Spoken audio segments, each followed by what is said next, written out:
Madam खरं काय कारवाई झाली? लोणीकंद पोलीस स्टेशनच्या हद्दीमध्ये तुळापूर परिसरामध्ये इथं एक मध्यरात्री एक पार्टी सुरू आहे आणि ती परमिशन शिवाय आहे, अवैध पद्धतीने आहे अशी माहिती पोलिसांना मिळाली होती. त्याच्यावरून या ठिकाणी कारवाई करण्यात आलेली आहे.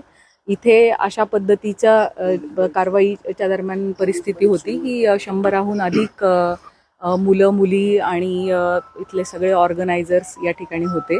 त्यांच्याकडे त्यांनी कुठली परवानगी वगैरे घेतली आहे का ह्याची पडताळणी केली असता असं लक्षात आलंय की एक्साईजची त्यांनी दिनांक 6 रोजी 1 वाजल्यापासून ते रात्री 11:30 वाजेपर्यंतची परवानगी त्यांच्याकडे होती, परंतु ती परवानगी संपल्यानंतर देखील त्यांनी या ठिकाणी दारूची पार्टी ही कंटिन्यू केलेली आहे. त्याच्यामध्ये काही इसम हे वयवर्ष 21च्या आतले असण्याची संभावना वाटते. आम्ही त्याची तपासणी करून घेत आहोत आणि या प्रकरणी हा व्हेन्यू ज्यांनी उपलब्ध करून दिलेला आहे त्याच्यात काय रोल आहे, त्यांनी अशा रीतीने 11:30 पर्यंतची परवानगी असताना पुढे ही चालू आहे पार्टी ह्याची त्यांना कल्पना असतानाही त्यांनी ती सुरू ठेवली आहे का ह्याची पडताळणी सुरू आहे. ऑर्गनायझर्सनी याच्यामध्ये त्यांना दिलेल्या परवानगीचा भंग केलेला आहे.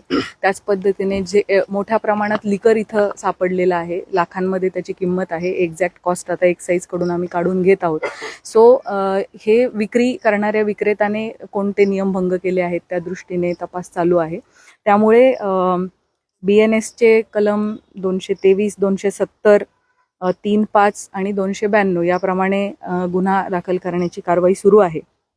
त्याच पद्धतीने महाराष्ट्र प्रोहिबिशन ॲक्टचे देखील अनेक गोष्टींचं उल्लंघन झाल्यामुळे आपली प्रोहिबिशन ॲक्टप्रमाणे कारवाई चालू आहे. महाराष्ट्र पोलीस ॲक्टप्रमाणे 33 रेड विथ 131 प्रमाणे गुन्हा दाखल होत आहे. तंबाखूजन्य पदार्थ यामध्ये सापडलेले आहेत आणि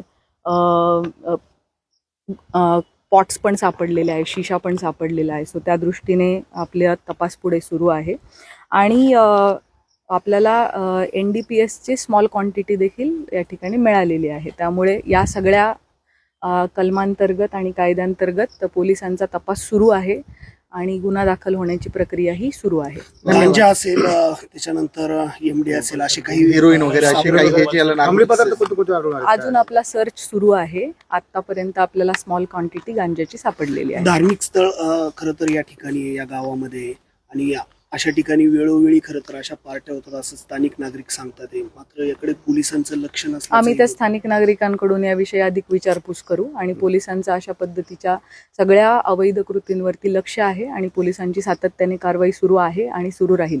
तरुण तरुणी किती होते याच्यामध्ये सहभागी आणि आयोजकाला ताब्यात घेतलंय का, आणि त्याचबरोबर हा बंगला कुणाचा होता, त्यांच्यावर काही गुन्हा दाखल करण्यात येणार आहे का? मी सुरुवातीलाच सांगितलं त्याप्रमाणे या सगळ्या गोष्टींची पडताळणी सुरू आहे आणि जे या गोष्टीसाठी जबाबदार आहेत त्यांच्यावरती कारवाई करण्यात येईल. 100पेक्षा जास्त तरुण तरुणी होते, मात्र हे पूर्ण आले होते, संपूर्ण महाराष्ट्रातून आले होते, महाराष्ट्रात त्याचा सध्या आपला तपास सुरू आहे. Thank you so much.